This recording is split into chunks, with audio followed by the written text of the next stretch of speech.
अस्सलाम वालेकुम।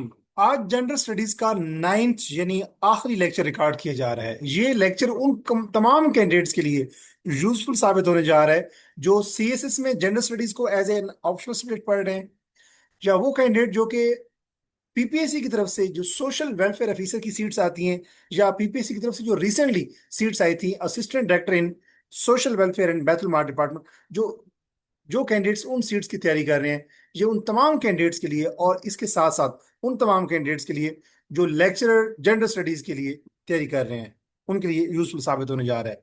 Gender studies के इस लेक्चर से पहले 8 लेक्चर रिकॉर्ड किए जा रहे हैं, और वो 8 के 8 लेक्चर मेरे YouTube channel English with Ajmal Khan के ऊपर अवेलेबल हैं। अगर आप उनको देखना चाहें तो उसकी स्पेसिफिक प्लेलिस्ट है जिसका नाम है PPSC assistant director social welfare and Betul department. उस पे आप वो 8 लेक्चर देख सकते हैं। हर लेक्चर के एंड के ऊपर उस टॉपिक के ऊपर जो टॉपिक्स मैं कवर करता हूँ उस वीडियो लेक्चर के अंदर, उसके related 20 most expected and most important MCQs भी मैं डिस्कस करता हूँ, जिनके बारे में हाई प्रोबेबिलिटी है कि वो पीपीएससी के जो असिस्टेंट डायरेक्टर का पेपर है, सोशल वेलफेयर का पेपर है, उसके हवाले से क्वाइट रेलिवेंट है। मैं अपने इस लास्ट लेक्चर में, जो जेंडर स्टडीज का लास्ट लेक्चर है, जो 9th लेक्चर है, इसमें 3 केस स्टडीज डिस्कस करूंगा। और वो कौन कौन सी केस स्टडीज हैं और वो इंपॉर्टेंट क्यों है, लेट्स सी। अगर हम बात करें assistant director social welfare and bachelor department, या सोशल वेलफेयर ऑफिसर, या बात करें लेक्चरर जेंडर स्टडीज, या अगर हम सीएसएस में जेंडर स्टडीज को एज एन ऑप्शनल सब्जेक्ट देखें, तो जो उसका सिलेबस है उसमें से लास्ट जो थीम है, जो कॉन्स्ट्रक्ट है, वो क्या है? वो बेसिकली है case studies of Mukhtar Amai, Malala Yousafzai and Sharmeen Obaid Chinoy. Sharmeen Obaid Chinoy, Malala Yousafzai और मुख्तार अमाई की जो 3 केस स्टडीज हैं, ये जेंडर स्टडीज का जो सीएसएस का सिलेबस है उसका लास्ट थीम है, लास्ट पोर्शन है। जिस इस जो जेंडर स्टडीज की जो मैं कवर कर रहा हूँ सिलेबस, जो जनरल स्टडीज की मैं लेक्चर कवर कर चुका हूँ 8 पहले, और ये 9वां लेक्चर है, लास्ट लेक्चर है। इसमें बेसिकली जनरल स्टडीज का मैं वो सिलेबस कवर करवाने की कोशिश करता रहा हूँ जो सीएसएस लेवल पे पढ़ाया जाता है, जो सीएसएस का ऑप्शनल सब्जेक्ट है। सीएसएस के ऑप्शनल सब्जेक्ट जेंडर स्टडीज का जो सिलेबस है, हमने वो कवर किया। तो आज के लेक्चर में हम जो टॉपिक्स कवर करेंगे वो है मुख्तार अमाय, मलाला यूसुफजई और शर्मीन उबैद चिनाय की केस स्टडीज। सबसे पहले हम देखते हैं मलाला यूसुफजई। मलाला यूसुफजई कौन थी? सॉरी सॉरी, पहला जो केस है वो है मुख्तार अमाय का। मुख्तार अमाय का ताल्लुक पंजाब, पाकिस्तान का जो प्रोविंस पंजाब है, उसका जो डिवीजन डेरा गाजी खान है, डेरा गाजी खान डिवीजन के अंदर एक डिस्ट्रिक्ट है जिसका नाम मुजफ्फरगढ़ है, और मुजफ्फरगढ़ की एक तहसील है जिसका नाम जतोई है। तो पाकिस्तान, प्रोविंस पंजाब, डिवीजन डेरा गाजी खान, डिस्ट्रिक्ट मुजफ्फरगढ़ और तहसील जतोई से ये खातून है मुख्तारा माए। देखते हैं वो कौन है। सबसे पहले कि मुख्तारा माए, मैंने कहा जैसे पाकिस्तान के सूबे पंजाब की डिस्ट्रिक्ट मुजफ्फरगढ़ से है, जतोई तहसील उनकी है। ये दुनिया में मशहूर हुई और उसकी रीजन क्या थी? Sexual violence. 2002 का ये केस है, और एक लोकल जिरगा ने, आप पंचायत ने आप कह सकते हैं, जो ट्राइबल काउंसिल जो थी जिरगा ने, उसने एक फैसला सुनाया कि इस खातून के साथ गैंग रेप किया जाए। अब ये सेक्सुअल वायलेंस की एक बड़ी घटिया और बहुत ही गलीज और बदतरीन मिसाल है, जो कि हम जेंडर बेस्ड वायलेंस में अगर हम देखें तो फिजिकल वायलेंस भी होती है, इमोशनल वायलेंस भी उसमें शामिल है, साइकोलॉजिकल वायलेंस भी शामिल है, सेक्सुअल वायलेंस भी शामिल है, कल्चरल वायलेंस भी शामिल है। तो जेंडर बेस्ड वायलेंस के अंदर जो सेक्सुअल वायलेंस है उसकी बदतरीन, घटिया तरीन, गलीज तरीन जो एग्जाम्पल है, जो पाकिस्तान के अंदर पंजाब में डेरा गाजी खान डिवीजन में डिस्ट्रिक्ट मुजफ्फरगढ़ में तहसील जतोई में देखी गई, जिस खातून के अगेंस्ट, उसका नाम क्या था? मुख्तार अहमद। अब हुआ क्या था, जरा मुख्तसर देख लें कि 2002 में मुख्तारा माए के बारे में ऑर्डर किया गया कि इसके साथ गैंग रेप किया जाए। रीजन क्या थी? एक जिस कबीले से वो ताल्लुक रखती हैं उसमें एक तनाज़ा था, उस तनाज़े में उसका भाई भी शामिल था, और कहा गया कि बदले में मुख्तार माई के साथ, अब आप समझ सकते हैं जो मेरे व्यूअर्स हैं, कि अगर किसी खातून में, के फैमिली में किसी भाई के साथ, कि भाई ने अगर कोई जुर्म किया हो, जो जुल्म किया हो, तो बदले में कहा जाता है कि इसने अगर किसी की सिस्टर के साथ या फैमिली के साथ कोई इज्जत का मामला हुआ है, तो अब इसकी बदला इसकी बहन से लिया जाए। तो मुख्तारा माँ के साथ ये मामला जो हुआ, उसमें हाईलाइट क्या चीजें हुई? पैट्रियार्कल पावर स्ट्रक्चर के सोसाइटी के अंदर जो मेन है, they are decision maker and they have authority and they have authority over all the resources.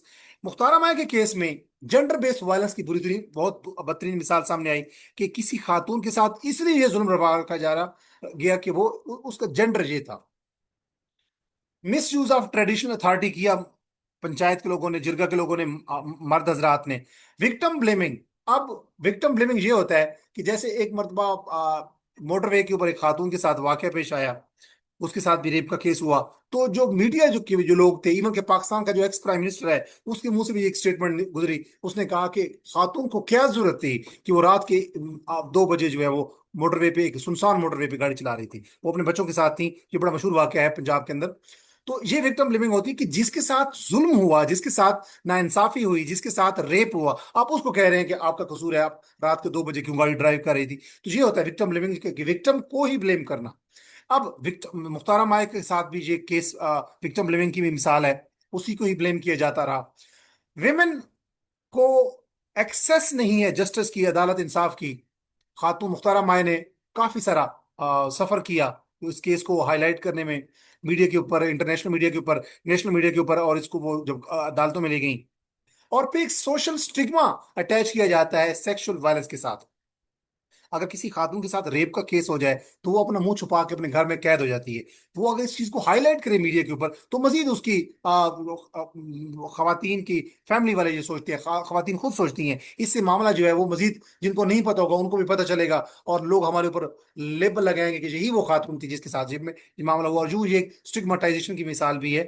तो इस केस ने, मुख्तार माय का जो केस था 2002 में, इसने इन सारी चीजों को हाईलाइट किया। अब सबसे पहले हम देखते हैं जो जेंडर स्टडीज का कॉन्सेप्ट है, पेटार्की। पेटार्की क्या है? ये मुआशरे का वो सिस्टम है जिसमें मर्द हजरात जो होते हैं उनके पास ज्यादा पावर होती है, उनके पास ज्यादा अथॉरिटी होती है, इन्फ्लुएंस होता है, फैमिली में भी, पॉलिटिकल स्ट्रक्चर में भी, इकोनॉमिक स्फेयर्स में भी, और सोशल इंस्टीट्यूशंस में भी। समाजी इदारों में, मुआशी इदारों में, सियासी मामलात में, फैमिली के मैटर्स में उनके पास ज्यादा इन्फ्लुएंस, ज्यादा पावर, ज्यादा अथॉरिटी, और रिसोर्सेज के ऊपर उनका हाथ होता है। वही डिसीजन मेकर होते हैं। इसी को हम कहते हैं एक समाजी समाजी ऐसा निजाम, समाजी यानी ऐसा सोशल सिस्टम, ऐसा सोशल स्ट्रक्चर जिसमें मर्द ज्यादा लीड करते हैं, कंट्रोल करते हैं, पावर को, अथॉरिटी को इन्फ्लुएंस रखते हैं, उसको हम कहते हैं पेट्रियार्की। और इस सिस्टम को कहते हैं पेट्रियार्कल स्ट्रक्चर या पेट्रियार्कल सिस्टम। अब मुख्तार माय का जो केस ये डिमॉन्स्ट्रेट करता है कि विमेन की जो बॉडीज हैं, खातून की जो बॉडी थी, यानी मुख्तार माय की जो जिस्म था, वो बेसिकली इस्तेमाल किया गया है कि इंस्ट्रूमेंट के तौर पर सोशल कंट्रोल करने के लिए, सोसाइटी को कंट्रोल करने के लिए। और मर्दों की जो डोमिनेंस है, मेल डोमिनेंस, वो सामने आई। मर्दों ने अपनी मेल डोमिनेंस एक्सरसाइज की, और अब मुआशरे के ऊपर, सोसाइटी के ऊपर कंट्रोल एक्सरसाइज किया उस खातून की बॉडी के ऊपर, गैंग रेप का ऑर्डर देके। तो ये पेट्रियार्कल सोशल सोशल सिस्टम की एक मिसाल है। अब मुख्तारा माए सिर्फ विक्टिम ही नहीं, बल्कि वो विक्टिम होने के बाद वो उसने वो सरवाइव किया उस इंसिडेंट में, और फिर उसके बाद वो एज एन एक्टिविस्ट उभरी। कैसे? सबसे इंपॉर्टेंट बात यह है जेंडर स्टडीज के अंदर कि मुख्तारा माए का जो केस है वो जेंडर स्टडीज में इसलिए इंपॉर्टेंट है कि वो विक्टिम तो थी सेक्सुअल वायलेंस की, लेकिन उसके बाद वो as an agent of social change उभर गई।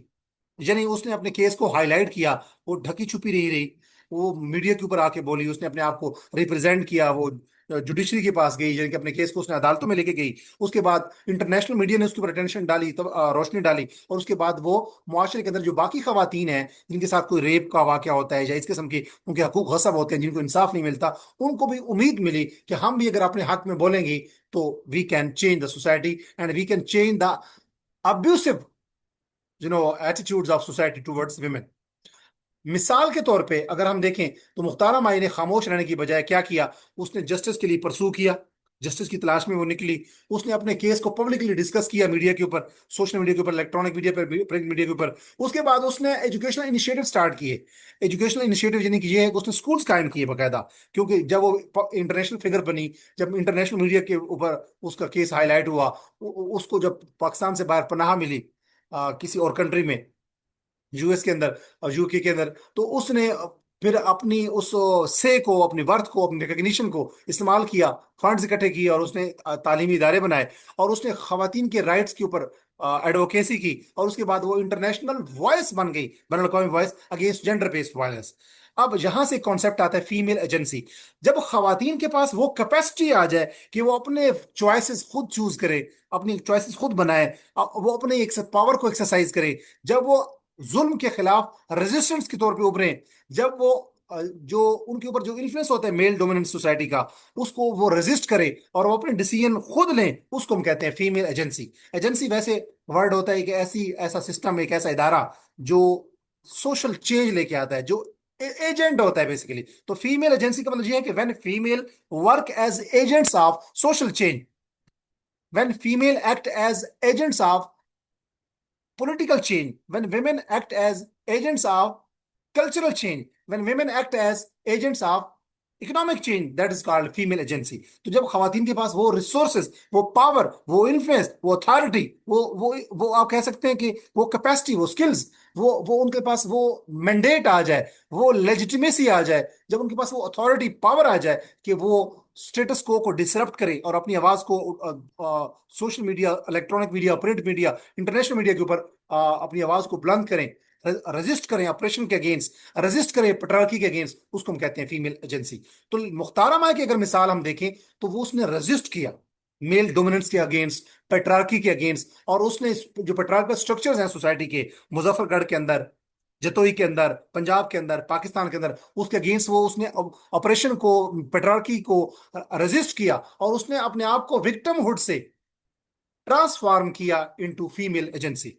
अब अगर हम यहां से मिलता जुलता एक और कॉन्सेप्ट देखें, और वो कॉन्सेप्ट है एजुकेशन एम्पावरमेंट, क्योंकि मुख्तार माए ने बेसिकली बहुत सारे, जब वो इंटरनेशनल फिगर बनी, मीडिया ने उसको हाईलाइट किया, तो उसने अपनी एक ऑर्गेनाइजेशन बनाई और उसके थ्रू उसने स्कूल्स कायम किए, और उसने कहा कि मैं वुमेन की एजुकेशन के ऊपर, गर्ल्स की एजुकेशन के ऊपर काम करूंगी, ताकि बाकी जो खवातीन हैं उनके पास वो समाजी, सियासी, मुआशी शऊर आए कि वो जो पेट्रार्की है उसके अगेंस्ट, मेल डोमिनेंस के अगेंस्ट, मेल जो ऑपरेशन है उसके अगेंस्ट, जो खवातीन की जो राइट्स को जो कंट्रोल किए जाते हैं उसके अगेंस्ट वो एक शऊर के तहत वो उभरें, रजिस्ट करें। तो उसने बेसिकली खवातीन के लिए एजुकेशन के ऊपर फोकस किया। एजुकेशन से उसने कहा एम्पावरमेंट आती है, एम्पावरमेंट जब आती है खवातीन के पास, उनको वो अवेयरनेस आती है, और जब अवेयरनेस आती है तो खवातीन के पास फीमेल एजेंसी आती है, और जब फीमेल एजेंसी खवातीन के पास वो कैपेसिटी, वो पावर, वो अथॉरिटी, वो इन्फ्लुएंस आता है, जब वो डिसीजन मेकर बनती हैं, तो फिर वो सोशल ट्रांसफॉर्मेशन का बायस बनती हैं। वो सोसाइटी के अंदर अपने आप को विक्टिम के तौर पर नहीं देखती, बल्कि वो सोसाइटी को ट्रांसफॉर्म कर देती हैं, और जिसमें वो ज्यादा एक्टिव होती हैं। अब मुख्तार माए के केस के अंदर जेंडर बेस्ड वायलेंस हुआ, उसकी जेंडर की बुनियाद पे, फिर पेट्रार्की का इन्फ्लुएंस सामने उभर के आया, मेल डोमिनेंस, फिर विमेन एजेंसी, खातून जो मुख्तार माई है वो फीमेल विमेन एजेंसी या फीमेल एजेंसी के तौर पर उभर के सामने आई, और उसने एक्सेस टू जस्टिस और खवातीन के जो एम्पावरमेंट है उस पर काम किया थ्रू एजुकेशन इनिशिएटिव्स। उसके बाद दूसरा केस देखते हैं। दूसरा केस है मलाला यूसुफजई। मलाला यूसुफजई का जो केस है वो भी जेंडर स्टडीज में बड़ा इंपॉर्टेंट है। पहले देखते हैं मलाला यूसुफजई कहाँ से है। ये बेसिकली पाकिस्तान का जो सूबा है खैबर पख्तूनख्वा, उसका जो इलाका है स्वात, जो वहां से बिलोंग करती थी। और इस ये भी बेसिकली पाकिस्तान की एक एजुकेशन एक्टिविस्ट है, एक लड़की थी जो इंटरनेशनल मंजरनामे के ऊपर उभरी, और उसने एडवोकेट कर रही थी वो बेसिकली खवातीन की एजुकेशन को। अब भी वो खवातीन की एजुकेशन को एडवोकेट करती है, खवातीन गर्ल्स की राइट्स को। अब उसका एक्टिविज्म वो कैसे उभरा, वो एक छोटी बच्ची के तौर पे मलाला यूसुफजई लिखती भी थी, सूरजमुखी के नाम से कॉलम लिखती थी, अपनी डायरी लिखती थी बेसिकली। और वो गर्ल्स की, जब सवात में तालिबान खवातीन की तालीम के ऊपर कदगन लगा रहे थे, तो वो खवातीन के राइट्स में के ऊपर बोल रही थी कि उनको एजुकेशन राइट्स होने चाहिए। और जब वो ये काम कर रही थी तो वो स्वात में एक बस के थ्रू, जो पिक एंड ड्रॉप की बस थी, वो जा रही थी, तो तालिबान की गोली का वो निशाना बनी, अगरचे वो सरवाइव कर गई। और ये वाकया है 2012 का। लेकिन जब वो तालिबान के गनमैन की गोली को सरवाइव किया उन्होंने, उसके बाद स्कूल बस में उसके ऊपर जो अटैक हुआ, उसके बाद वो सरवाइव की, और उसके बाद वो इंटरनेशनल मीडिया ने उसको कैप्चर किया, हाईलाइट किया, और उसके बाद वो उस वक्त से लेकर अब तक वो खवातीन की राइट्स, खवातीन के एजुकेशन राइट्स के ऊपर बात करती रहती हैं। और उसने एजुकेशन को एज एन एम्पावरमेंट टूल लिया। मलाला यूसुफजई का अगर हम केस देखें 2012 का जो इंसिडेंट है, उसमें वो खवातीन की एजुकेशन पे काम बात करती हैं, बोलती रही हैं। वो कहती हैं कि एजुकेशन से हमें नॉलेज मिलता है, अवेयरनेस मिलती है, उससे हमें कॉन्फिडेंस आता है खवातीन में जब कॉन्फिडेंस आता है तो उनकी खवातीन की स्किल्स, कैपेसिटीज, उनका जो इन्फ्लुएंस है, उनकी जो अथॉरिटी है, उनके अंदर जो कैपेबिलिटीज हैं वो उभर के आती हैं, उनके अंदर एतमाद आता है, उनकी वो फीमेल एजेंसी प्रमोट होती है और उससे वो खवातीन एम्पावर्ड होती हैं, वो एनरिच्ड महसूस करती हैं। अब उसने कहा कि एजुकेशन सिर्फ मालूमात इकट्ठा करने का नाम नहीं है। Education is not only the name of acquisition of information, बल्कि अगर जेंडर स्टडीज के पर्सपेक्टिव से देखें तो उसने कहा, मौलाना यूसुफजई का जो केस है ये जाहिर करता है कि एजुकेशन से जो जेंडर स्टीरियोटाइप्स है उनको चैलेंज किया जा सकता है। अच्छा, स्टीरियोटाइप ये होता है कि अगर हम ये कहें कि खवातीन अच्छी ड्राइवर नहीं होती तो ये नेगेटिव स्टीरियोटाइप है। अगर हम ये कहें कि मर्द बहादुर होते हैं तो ये मेल के साथ एसोसिएटेड ये पॉजिटिव स्टीरियोटाइप है। तो जब हम किसी जेंडर के साथ कुछ बिलीफ्स अटैच कर देते हैं उसको हम स्टीरियोटाइप्स कहते हैं। ये हमारी स्टीरियोटिपिकल थिंकिंग होती है कि मर्दों को बहादुर समझा जाता है, खवातीन को बुज़िल समझा जाता है, खवातीन को सिर्फ नाजुक समझा जाता है कि वो कमजोर हैं, फ्रेजाइल हैं, मर्दों को कहा जाता है कि वो जान जोखों का काम करते हैं, मर्द कभी बूढ़ा नहीं होता, मर्द बहुत बहादुर होता है। तो ये जेंडर स्टीरियोटाइप है, पॉजिटिव और नेगेटिव। तो अगर मलाला यूसुफजई का केस देखा जाए तो उसने जेंडर स्टीरियोटाइप्स को, यानी कि जेंडर की बुनियाद पे जो साथ हम बिलीव्स अटैच कर देते हैं उसको चैलेंज करने का बायस बना कि खवातीन कमजोर नहीं होती, बल्कि खवातीन जो है वो अपने हक के लिए, तालीमी हकूक के लिए बोल सकती हैं, और वो एक खातून, एक यंग बच्ची, छोटी सी बच्ची भी अपनी आवाज उठा सकती है और इंटरनेशनल मीडिया पे उभर सकती है as an icon of educational empowerment. उसके बाद खवातीन की जो डिसीजन मेकर पावर है उससे खवातीन की बड़ी सवाद की खवातीन की, केपीके की खवातीन की, पाकिस्तान की खवातीन के अंदर एजुकेशनल जो इनिशिएटिव्स हैं और एजुकेशनल जो राइट्स हैं उसके लिए खवातीन उभर के सामने आई, खासतौर पर लड़कियां। उसके बाद अगर खवातीन तालीम हासिल करें तो वो बरसरे रोजगार आती हैं, और उसके बाद इकोनॉमिक इंडिपेंडेंस आती है, फाइनेंशियल इंडिपेंडेंस आती है, उनके लिए इकोनॉमिक अपॉर्चुनिटीज बढ़ती हैं, क्योंकि खवातीन पढ़ी लिखी होंगी तो वो जॉब्स में आएंगी। क्योंकि अगर खवातीन की जो जॉब्स आती हैं, खवातीन पढ़ी लिखी नहीं होंगी तो अप्लाई नहीं कर पाएंगी, अप्लाई नहीं कर पाएंगी तो वो जॉब्स में नहीं आएगी, बरसरे रोजगार नहीं होगी और उनके लिए इकोनॉमिक अपॉर्चुनिटीज नहीं होगी। और अगर खवातीन पढ़ी लिखी होंगी तो वो सियासत में शिरकत कर सकती हैं, वो समाज के अंदर, मुआशरे के अंदर जो डिसीजन मेकिंग जो बॉडीज होती हैं, जो इंस्टीट्यूशंस होते हैं उनमें शिरकत कर सकती हैं, कंपेन्स में, एजुकेशनल कंपेन्स में, सोसाइटल कंपेन्स में, पॉलिटिकल कंपेन्स में। और अगर खवातीन पढ़ी लिखी होंगी तो वो मेल डोमिनेटेड सोसाइटी के अंदर जो पेट्रियार्कल नॉर्म्स हैं उनको चैलेंज करेंगी कि खवातीन, मर्दों को ही ये राइट हासिल नहीं है कि वो डिसीजन मेकर करें, वो पावर अपने पास रखें, वो इन्फ्लुएंस अपने पास रखें और वो सोसाइटी को कंट्रोल करें, खवातीन को कंट्रोल करें। बल्कि जब ये जो खवातीन पढ़ी लिखी होती हैं, मलाला यूसुफजई के केस ने साबित किया कि जब वो पढ़ी लिखी होती हैं तो वो पेट्रियार्कल नॉर्म्स को चैलेंज करती हैं और वो ऊपर के सामने आती हैं as educational agency, as political agency, as social agency, as societal agency, as economic agency, as cultural agency। तो फीमेल एजेंसी का कॉन्सेप्ट, जैसे मैं पहले बात कर चुका हूं कि मलाला यूसुफजई के केस ने ये साबित किया कि कोई अगर किसी खातून की एज या उसका जो जेंडर है वो इस बात का, वो उसको रेस्ट्रिक्ट नहीं करता, प्रिवेंट नहीं करता कि वो एजेंट ऑफ सोशल चेंज बने। अब मलाला यूसुफजई की उम्र उस टाइम बहुत कम थी, 9 से 11 साल के दरमियान थी जब उसके ऊपर अटैक हुआ। अब उसकी एज कम थी, हालांकि वो फीमेल थी। तो जेंडर, सेक्स, एज ये डिटरमिन नहीं करता कि आप कितने पावरफुल हैं, बल्कि अगर आप खातून हैं, अगर आपकी एज जितनी भी है, लड़की आप हैं, तो आप सोशल चेंज का एजेंट बन सकते हैं। यानी female agency is important and it leads towards women empowerment, it leads to education empowerment, it leads to economic empowerment, it leads to social empowerment. तो उस खात जब वो मीडिया के ऊपर ऊपर के सामने आई तो उससे ये एक आइडिया एस्टेब्लिश हुआ कि खवातीन जो है उनको खामोश नहीं रहना चाहिए, बल्कि उनको अपने जेंडर रोल्स के अंदर फीमेल एजेंसी की तरफ जाना चाहिए। उसके बाद अगर हम देखें मलाला यूसुफजई का जो केस है उसको हम जेंडर पर्सपेक्टिव में देखें या फेमिनिस्ट पर्सपेक्टिव में देखें तो लिबरल फेमिनिज्म के जो स्कूल ऑफ थॉट है, मलाला यूसुफजई का केस लिबरल फेमिनिज्म की एक बहुत रोशन मिसाल है। लिबरल फेमिनिज्म जरा देख लेते हैं वो क्या है। लिबरल फेमिनिज्म का जो स्कूल ऑफ थॉट है वो ये कहता है कि तमाम जेंडर्स जो है, मेल, फीमेल, ट्रांसजेंडर, तमाम जेंडर्स को इक्वल अपॉर्चुनिटीज मिलनी चाहिए, इक्वल एजुकेशनल राइट्स मिलने चाहिए, equal rights in legal spheres मिलने चाहिए, इक्वल राइट्स इन पॉलिटिकल स्फेयर्स मिलने चाहिए। यानी कि अगर किसी खातून ने या मर्द ने या ट्रांसजेंडर ने कोर्ट के सामने जाना है तो उनको लीगल स्फेयर्स में इक्वलिटी होनी चाहिए before trial, in cases of trial.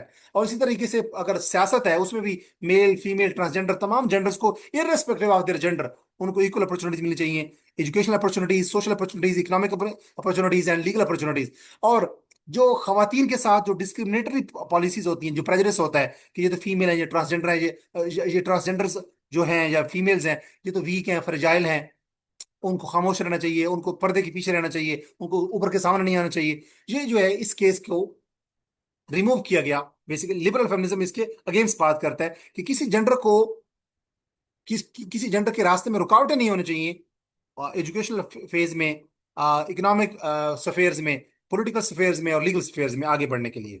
तो लिबरल फेमिनिज्म में equal opportunities, equal decision making authority, equal legal and political entities, equal legal political and cultural opportunities होनी चाहिए।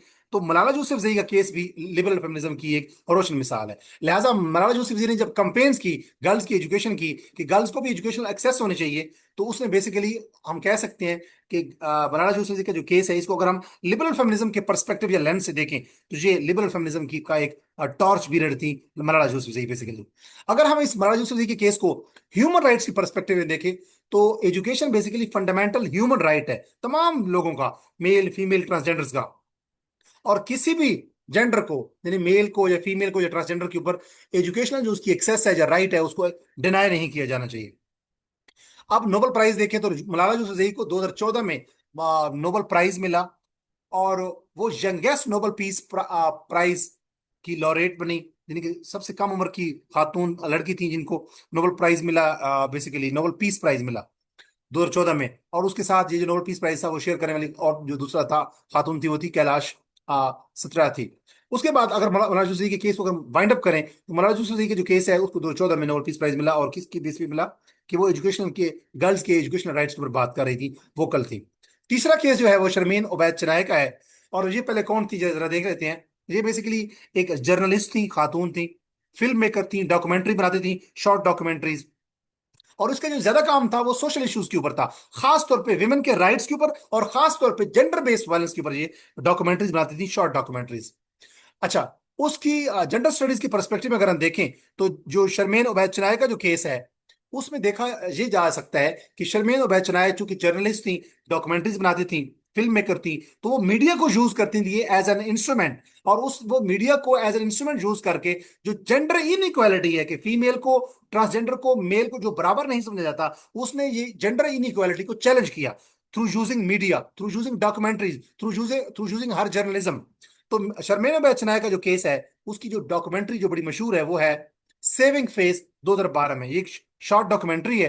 अगर जेंडर स्टडीज की पर्सपेक्टिव से देखें तो 2012 में उसने एक डॉक्यूमेंट्री मुतारिफ करवाई जिसका नाम था सेविंग फेस।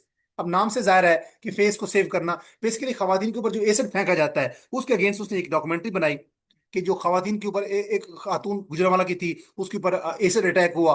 फिर जब उसके ऊपर एसिड अटैक हुआ तो फिर वो जुडिशरी में गई, अपना केस लेके गई जस्टिस की तलाश में, और जब वो जैसे वो रिकवर की उसने और जैसे वो दोबारा सोसाइटी में रीइंटीग्रेट हुई, तो इस सारे केस को अगर हम देखें तो जो शर्मेन बैचनाय का जो केस है उसमें वायलेंस अगेंस्ट विमेन को दिखाया गया, एसिड अटैक्स के ऊपर रोशनी डाली गई, विमेन की जो फिजिकल और साइकोलॉजिकल जो ट्रॉमा से उनको गुजरना पड़ता है जब उनके ऊपर एसिड फेंका जाए, फिजिकल ट्रॉमा से भी गुजरना पड़ता है, साइकोलॉजिकल ट्रॉमा से भी गुजरना पड़ता है कि अब तो हमारी शक्ल बिगड़ गई है, चेहरा बिगड़ गया, हमसे कौन शादी करेगा। सोसाइटी उसको स्टिग्मेटाइज करती है ऐसी खवातीन को जो जो चेहरा जल गया हो, बल्कि वो जिंदा ही मरी हुई होती है, क्योंकि जब भी उनको कोई देखता है तो उनके साथ सोसाइटी एक स्टोरी जुड़ जाती है कि ये वो खातून है जिसको फलां केस में इस पे तेजाब फेंका गया, तो वो उसका चेहरा जो है वो जो जला हुआ चेहरा होता है इस वजह से वो उनके लिए हमेशा शर्मिंदगी का बायस होता है और उनको स्टिग्मेटाइजेशन की या लेबलिंग का मिसाल बनता है। तो सोशल स्टिग्मा अटैच हो जाते हैं खातून के साथ। शर्मिंदा बैच राय का जो केस था, सेविंग फेस की जो डॉक्यूमेंट्री थी, उसने सोशल स्टिग्मा के ऊपर रोशनी डाली कि ये क्या होता है, खवातीन के ऊपर जब एसिड फेंका जाए तो सोशल स्टिग्मेटाइजेशन उनकी होती है और उनको जस्टिस नहीं मिलता, ख्वार होती रहती हैं, हालांकि उनके ऊपर वो उस चेहरे के साथ मूव कर रही होती है अदालत में जिसके ऊपर तेजाब फेंका गया होता है, लेकिन फिर भी अदालत डॉक्यूमेंट्री एविडेंस मांग रही होती है और इस तरीके से उनको जस्टिस डिनाई किया जाता है, जस्टिस डिले किया जाता है। और जब वो रिहेबिलिटेट होती हैं, जब वो रिस्टोर होती हैं, रिकवर करती हैं, तो उसके ऊपर उनको बड़ी सफर करना पड़ता है। और वेमेन की रिजिलियंस कि खवातीन जो है उनके ऊपर जब एसर फेंका जाता है तो फिर वो उसी एसर के चेहरे के साथ वो जाती हैं, अपना केस लड़ती हैं, हालांकि उनको फिर भी इस बात का खतरा होता है कि उनको मार दिया जाए। तो विमेन रेजिलियंस और इन सारी चीजों justice, acid attack, violence against women, women का जो फिजिकल और साइकोलॉजिकल जो टॉर्चर में से उनको गुजरना पड़ता है, ट्रॉमा में से, सोशल स्टिग्मा से गुजरना पड़ता है, एक्सेस टू जस्टिस उनका नहीं होता, रिहेबिलिटेशन के लिए उनको बड़ी कोशिश करनी पड़ती है। इस चीज की जिंदा मिसाल है शर्मेन उबैच नायक की जो डॉक्यूमेंट्री है 2012 में जो मंजर आम पे आई 2012 में, सेविंग फेस। ये इस डॉक्यूमेंट्री को जो 2012 में जो शॉर्ट फिल्म है जो 8 मिनट की ऑलमोस्ट है मेरे ख्याल में, if I am not wrong. आप इसको वैसे वेरीफाई कर सकते हैं। तो इसको academy award for the best documentary short film in 2012 इसको अवार्ड दिया गया। याद रखिए शर्मेंद्र बैचनाय का जो केस था, उसमें सेविंग फेज जो डॉक्यूमेंट्री थी, उसमें एसिड अटैक सर्वाइवर की एक शॉर्ट स्टोरी है, शॉर्ट फिल्म है, जिसको अकेडमी अवार्ड भी मिला।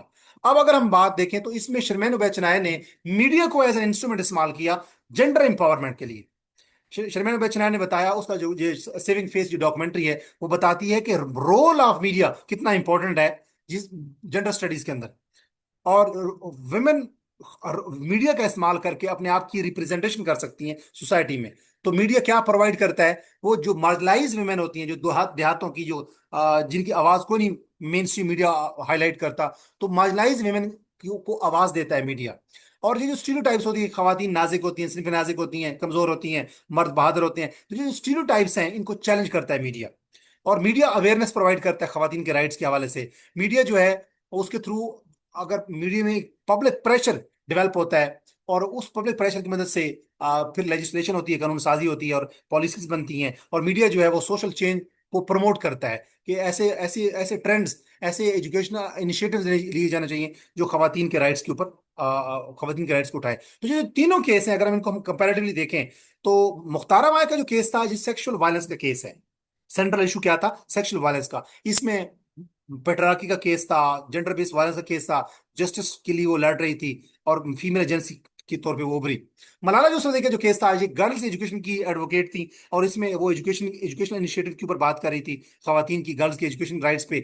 उसने खवातीन के को एजुकेशनल राइट्स की इसलिए वो बात करती थी ताकि इस तरीके से खवातीन इंपावरमेंट फील करें और वो फीमेल एजेंसी के तौर पर उभर के सामने आए। और शर्मेन बैचनाय का जो केस है, उसमें एसिड वायलेंस जो सर्वाइवर का जो केस था, शॉर्ट डॉक्यूमेंट्री सेविंग फेस 2012 का, उसमें फीमेल की रिप्रेजेंटेशन सोसाइटी में के ऊपर ये डॉक्यूमेंट्री बनाई गई। इसमें मीडिया को एज ए इंस्ट्रूमेंट दिखाया गया जेंडर बेस्ड वायलेंस के अगेंस्ट, और इसमें फीमेल की एडवोकेसी की गई सोशल चेंज के लिए। और अगर हम देखें तो मुख्तार माय के केस में जस्टिस, मलाला यूसुफजई के केस में एजुकेशन, और शर्मिला बैचना के केस में मीडिया, ये बड़ा इंपॉर्टेंट है। और तीनों जो केस हैं उसमें अगर देखें तो विमेन जब इंपावरमेंट उनकी होती है, तो वो रेजिस्ट करती हैं किसके अगेंस्ट, जेंडर इनइक्वालिटी के अगेंस्ट। अब अगर हम कंपैरिजन देखें तो पेट्रियार्की क्या है बेसिकली, उसमें मुख्तार माय के केस के अंदर मर्द कंट्रोल कर रहे थे वुमेन की बॉडी के ऊपर। मलाला यूसुफ के केस में अगर हम देखें तो उसको मर्द हजरात तालिबान जो है वो रिस्ट्रिक्ट कर रहे थे गर्ल्स एजुकेशन में। और शर्मिला बैचना के केस में अगर देखें तो मर्दों ने एक औरत के ऊपर बेसिकली एसिड फेंका, और मर्द वायलेंस कर रहे थे, बेसिकली जेंडर बेस्ड वायलेंस कर रहे थे, और उसके साथ डिस्क्रिमिनेट कर रहे थे खातून के साथ। अगर हम जेंडर बेस्ड वायलेंस देखें तो मुख्तार माय के केस में सेक्सुअल वायलेंस नजर आती है। मलाला यूसुफजई के केस में अगर हम देखें तो वायलेंस यूज की गई खवातीन को, तालिबान के अटैक की बात हम करते हैं तो खवातीन को डराने धमकाने के लिए कि वो तालीमी इदारों में न जाएं, और यूं खवातीन ने, जो मलाला यूसुफजई थी, उसने एक्टिविज्म दिखाया थ्रू एजुकेशनल राइट्स। और अगर सेविंग फेस केस देखें, जो डॉक्यूमेंट्री है शर्मिला बैचनाय की, उसमें एसिड वायलेंस दिखाया गया खवातीन के ऊपर, तो ये जेंडर बेस्ड वायलेंस तीनों केसेस में है। इसी तरीके से अगर वेमेन एजेंसी देखें तो मुख्तारा माई जो है वो जस्टिस की तलाश में जब निकली, तो उसने एजुकेशन इनिशिएटिव्स लिए, स्कूल कायम कर दिए। मलाला यूसुफजई ने खवातीन की एजुकेशन राइट्स में जब बात करती है। इसी तरीके से अगर हम देखें शर्मिला बैचनाय ने एक डॉक्यूमेंट्री बना ली जर्नलिज्म के थ्रू सेविंग फेस 2012 में, और उसने उस एक्सपोज किया जेंडर इनजस्टिस को। तो ये बेसिकली फीमेल एजेंसी के तौर पे उभरे तीनों केसेस।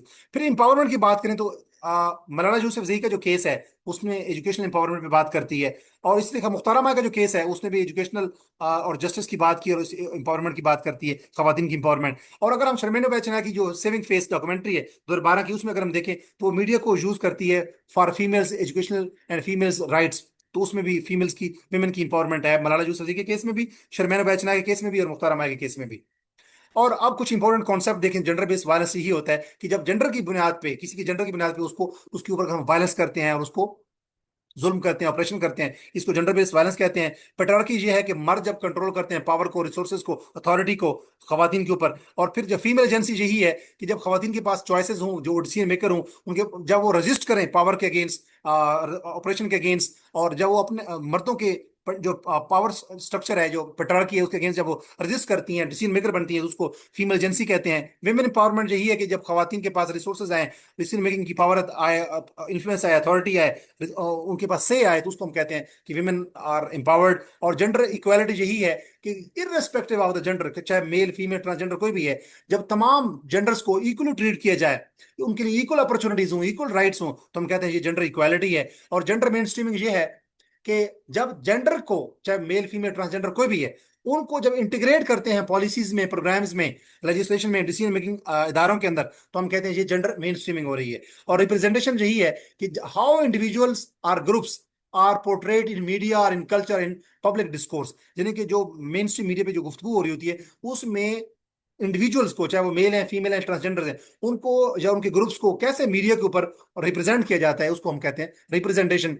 और इंटरसेक्शनैलिटी ये होता है, ये वो आइडिया है कि एक जो जेंडर है वो इंटरेक्ट कर सकता है बहुत सारे सोशल फैक्टर के साथ, जैसे उसकी क्लास क्या है, उसकी पॉवर्टी के लेवल पे वो कहाँ पे है, कहाँ पे वो रहती है, रहता है, वो एथनिसिटी, बलोची, सिंधी, पंजाबी कौन है, वो एबल है या डिसेबल है, पॉलिटिकल सर्कमस्टांसेस उसके कैसे हैं, सियासी शऊर कितना है, और मजबूत है या कमजोर है। और यूं एक इंडिविजुअल को मल्टीपल ग्राउंड्स, मल्टीपल फ्रंट्स के ऊपर, डिफरेंट फैक्टर्स के थ्रू उसको प्रेजुडिस का या रिप्रेजेंटेशन का या उसकी उसकी जो ट्रीटमेंट होती है वो डिफरेंट ग्राउंड्स के ऊपर डिफरेंट होती है। तो एक इंडिविजुअल को मल्टीपल फॉर्म्स या ग्राउंड्स के ऊपर या फ्रंट्स के ऊपर डिस्क्रिमिनेशन का सामना करना पड़ता है, दैट इज कॉल्ड इंटरसेक्शनैलिटी।